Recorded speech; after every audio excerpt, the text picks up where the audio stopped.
ఇవాళ మనం డీడేగా పిలుచుకుంటాం. మార్చ్ 18 తారీఖు యుఎస్‌లో 18 గదా! 18 తారీఖు సునీత విలియమ్స్ ఇండియాకి రావడం ఎర్త్ మీదకి రావడం అనేది జరిగింది. చాలా సక్సెస్‌ఫుల్‌గా భూమి మీదకి ఆమె కొద్దిసేపటి క్రితం వచ్చారు, కొన్ని గంటల క్రితం. అయితే జో బైడెన్ వాళ్ళ ఫ్యామిలీ విషయంలో మాత్రం అంటే జో బైడెన్ యొక్క కుమారుడు వీళ్ళందరూ ఉన్నారు చూసారా? వీళ్ళందరిని తీసుకెళ్ళి జైళ్లలో పెట్టాలి అనేటువంటి అలిగేషన్స్ వినిపిస్తున్నాయి. సునీత విలియమ్స్‌కి సంబంధించి ఎంత ఒక దుర్మార్గం అంటే ఎలా చూసుకున్నా కూడా అంటే ఎట్లా ఆలోచిస్తారు వీళ్ళసలు అనేది క్వెషన్. 9 రోజుల ట్రిప్ సునీత విలియమ్స్ అలాగే బ్యాచ్ క్రూ 9 అంటారు. వీళ్ళందరూ కూడా 9 నెలల పాటు వీళ్ళు అక్కడే ఉన్నారు. ఒక్కసారి సునీత విలియమ్స్ యొక్క ముఖాన్ని, చేతుల్ని చూస్తే ఒక ముసలి మహిళ ఎలా ఉంటారు? అంతరిక్షంలోకి వెళ్ళేవాళ్ళు ఎంత ఫిట్ గా ఉంటారు? ఎలాంటి ఎక్సర్సైజ్‌లు ఉంటాయి? జిమ్‌కి వెళ్తారు. ఒక ప్రాపర్ డైట్ ఉంటుంది. వాళ్ళ ఫిట్‌నెస్ మీద ఎటువంటి రోగాలు రాకుండా అరికట్టడానికి ఫిజికల్‌గా వాళ్ళని ఫుల్ ఫిట్ చేయడానికి ఎన్నో ట్రైనింగ్ ప్రోగ్రామ్స్ ఉంటాయి. కానీ ఆవిడని ఒకసారి చూస్తే నిజంగా బాధేస్తుంది చూసినప్పుడు. ఇవాళ భూమి మీదకొచ్చారు. వచ్చిన తర్వాత కొద్ది నెలల పాటు పసిపిల్లలు నడుస్తారు చూసారా? అలా ఆవిడ నడవబోతున్నారు. ఆవిడే కాదు, క్రూ 9 మొత్తం అంతే. భూమి మీద మనం ఉద్ధరించిందేంటి? ఇక్కడ ఇంటర్నేషనల్ స్పేస్ స్టేషన్ అంటారు, ఎన్నో పరిశోధనలంటారు. సరే చేశారు, మళ్ళీ వెనక్కొచ్చారంటే ఓకే. కానీ ఇదంతా ఏంటి? టార్చర్ ఏంటి? స్టార్ లైనర్ అనబడేటువంటి ఒక క్యాప్సూల్‌లో వెళ్తున్నారు. వెళ్ళిన తర్వాత అక్కడేవో మరమ్మతులు, రిపేర్స్ అవి చేశారు. వెనక్కి రావాలి అన్నప్పుడు స్టార్ లైనర్ ఫెయిల్ అయింది. ఆ థ్రస్ట్‌లో ఎక్కడో ఇబ్బంది ఉంది. సో, అప్పుడు, ఇప్పుడప్పుడు అంటూ తీసుకుంటూ వచ్చారు. ఎందుకింత కోపం వస్తుందంటే, జో బైడెన్ ఉన్నాడు చూసారా? ఇతని టైంలోనే Sunita Williams and batch ISS వెళ్లారు. అక్కడ సమస్య వచ్చినప్పుడు వీళ్ళని ఎలా కాపాడాలి? 9 డేసే కదా! ఈ ప్రోగ్రామ్ 9 డేస్ ప్రోగ్రామ్. కానీ 9 నెలల పాటు ఉండిపోయారన్నది ఆలోచించాలి మనం. కారణం తెలిస్తే మీరు కూడా కోప్పడేటువంటి పరిస్థితి. ఎందుకంటే వీళ్ళ పాలిటిక్స్ కోసం వాళ్ళందరిని అక్కడ బలిపెట్టారనేటువంటి ఆరోపణలున్నాయి. రీసెంట్‌గా ఒక ఆర్టికల్ చూసా నేను. వీళ్ళందరూ అంతరిక్షంకెళ్తారు కదా! అక్కడ మెయిన్ ఎవరు? ఇవాళ కూడా అమెరికా, రష్యా అక్కడ మెయిన్. రష్యా ఇప్పటికి కూడా చాలా ఇంపార్టెంట్ రోల్ ప్లే చేస్తుందక్కడ. అంటే వీళ్ళు ఆల్మోస్ట్ 50-50గా ఇంటర్నేషనల్ స్పేస్ స్టేషన్‌ని కంట్రోల్ చేయడంలో రష్యా 50%, అమెరికా 50%. ఇంకా చెప్పాలంటే వీళ్ళ ముగ్గురు కూడా ఈ క్యాప్సూల్, దీన్ని డ్రాగన్ క్యాప్సూల్ అంటారు. స్పేస్ ఎక్స్ వాళ్ళ యొక్క డ్రాగన్ క్యాప్సూల్. అంతే, వీళ్ళ ముగ్గురు వస్తారు దీంట్లో. ఇంకొక వ్యక్తి ఎవరంటే రష్యాకి చెందినటువంటి ఒక ఆస్ట్రోనాట్, ఆయన కూడా వస్తున్నాడు.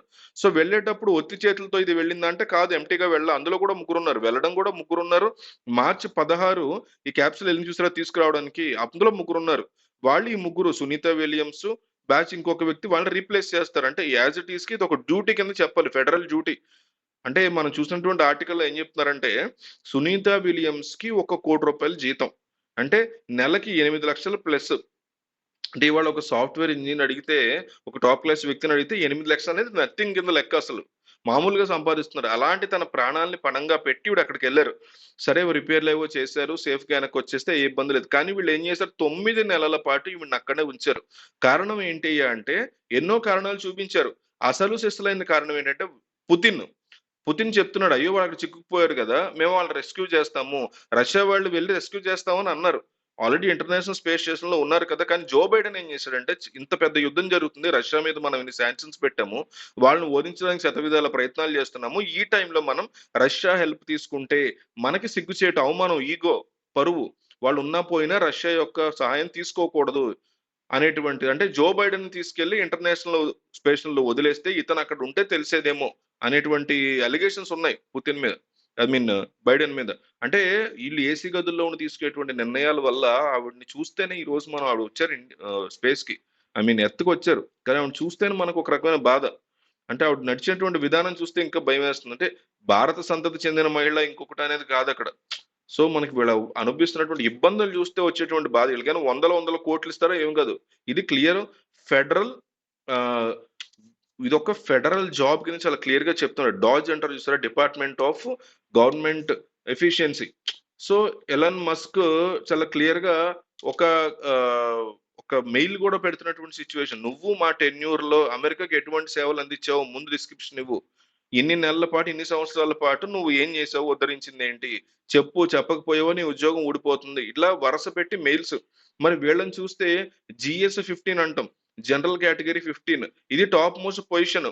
ఇలాంటి ఆస్ట్రోనాట్స్ సునీత విలియమ్స్ లాంటి వాళ్ళు టాప్ పొజిషన్‌లో ఉంటారు. వీళ్ళకి ఇవ్వాల్సినటువంటి జీతం ఎంత? 8,00,000 ప్లస్.